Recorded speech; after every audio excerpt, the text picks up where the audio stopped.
Now we come to the thrilling time of the double dip.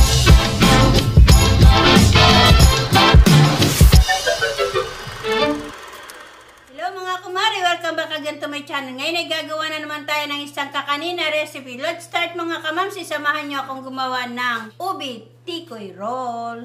Etong ating mga ingredients sa ating gagawin na kakanin. Kailangan natin ng condensed milk, then 1/2 cup na mani, then ubi halaya, white sugar, then ang ating oil, tubig, at ang ating 3 cups na glutinous rice or malagkit na giniling. So let's start. I-mix na natin ang ating ingredients. By the way, lulutuin muna natin ang ating mani kasi hilaw pa to mga kamamsi. Pero pwede naman kayong gumamit nung happy na peanut, yung luto na baga. Ito hindi kasi pa ito luto. So sangagin muna natin ang ating mani. Sangagin na muna natin yung ating mani. Ito ay walang balat mga kamamsi, no, binili ko. Sangag-sangagin lang natin. Wala itong oil ha. And then hinaan nyo lang yung inyong apoy. So ayan mga kamamsi, luto na yung ating sinangag na mani. Para hindi kayo mahirapan, bumili na kayo ng luto. Dinagdagan ko ng happy peanut. Ayan, nakakuha ko ng happy peanut doon sa tindahan. Baka naman dyan. Gamit tayo nito para madurog natin yung ating mani.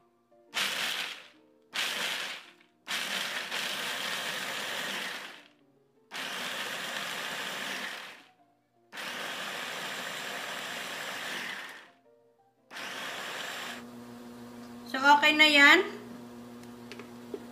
Pakita ko sa inyo kung gaano kapino. Ayan, ganyang kapino ang kailangan nating i-achieve para pang-coated natin sa ating kakanin mamaya. Kung wala naman kayong ganito, ano pang pangalan nito, nakalimutan ko na mga kamamsi ko, ay pwede nyo namang durug-durugin. Pagtsagaan nyo lang na durugin. Gagamit ako ng 3 cups na glutinous powder or glutinous rice or giniling na bigas. Ilagay na natin yung ating 1 1/4 cup na white sugar.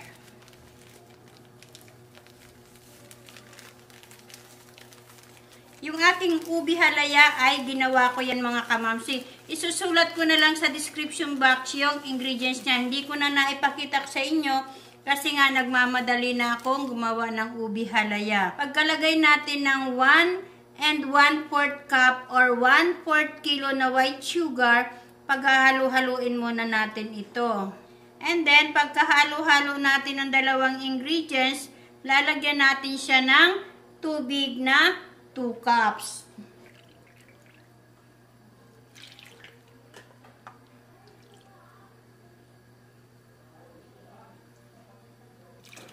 Oh, eksaktong-eksakto lang yung tubig ko. And then, saka natin haluin. Haluin natin mabuti para mawala yung mga buo-buo niya.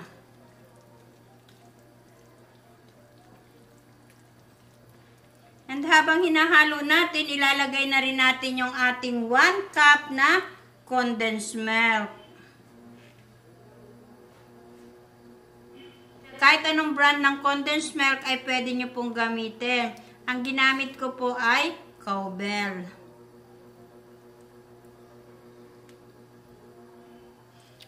And then, saka natin i-mix.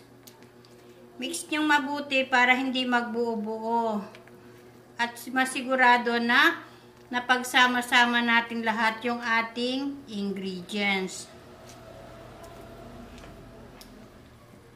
At habang nagmi-mix ako ay nagpapainit na rin ako ng tubig. Para pagkatapos nito ay diretso na nating maisalang ang ating mixture.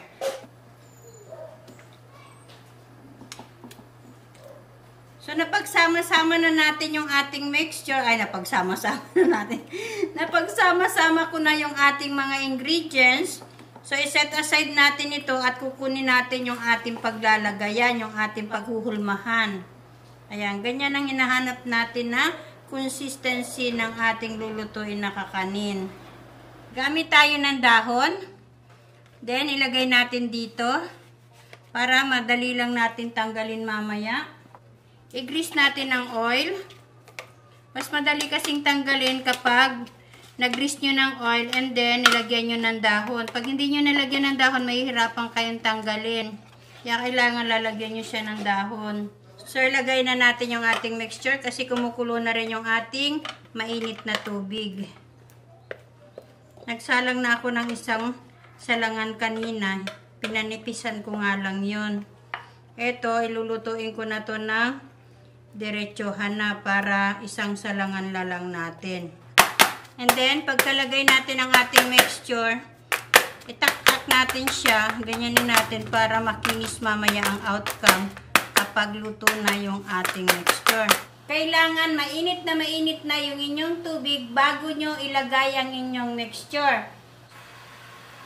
Lagay na natin ang ating isasalang. Lagyan ko ng tela yung cover ng ating steamer para hindi pasukin ng tubig yung ating mixture. So, balikan natin siya after 30 minutes into medium heat. So, okay na to mga kamamsi. After 35 minutes, naluto na yung ating in-steam. So, i-off na natin ang ating stove and then medyo palamigin muna natin kasi hindi naman natin kaya itong kamay-kamay na super init. I-set aside natin kahit mga 10 minutes lang. I-grease natin ito ng oil. Nilagay ko sa piping bag yung ating ubi halaya. Tanggalin na natin.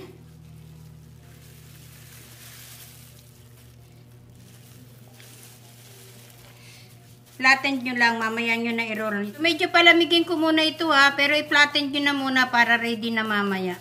So medyo malamig na ito mga kamamsi, ayan o. Eto, binutasan ko yan o, ayan. Maglagay na tayo nito.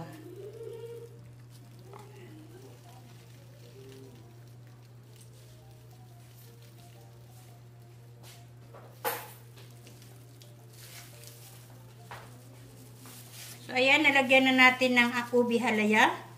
Pagkalagay natin ng ubi halaya, i-fold natin dito sa kabilang dulo. Unahin natin yung kabilang dulo. And then, yan. Ganyan. Yan. Pisilin nyo ha. Ayan o, ayan o. Yan. Pisilin nyo yan. Ilak ninyo. And then, medyo himasin nyo ng konti. Para malak siya.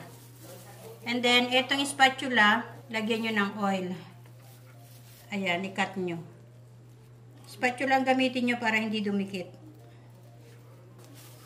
So, ayan, na-cut na natin yan.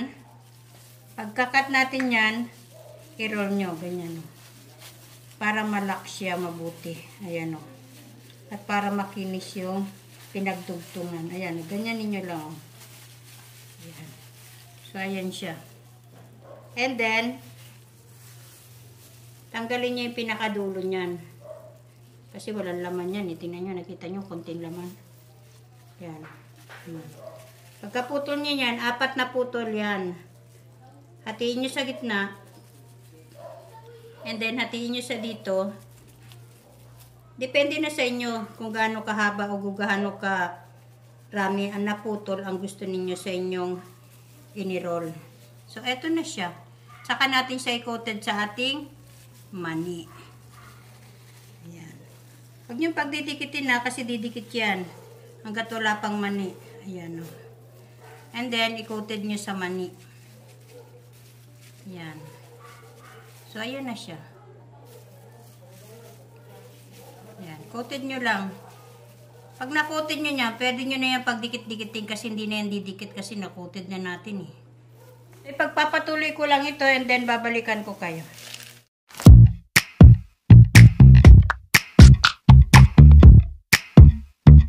So, eto na mga kumare, bali 31 pieces na slices ang nagawa natin sa 3 cups na glutinous powder. So, tikman na natin.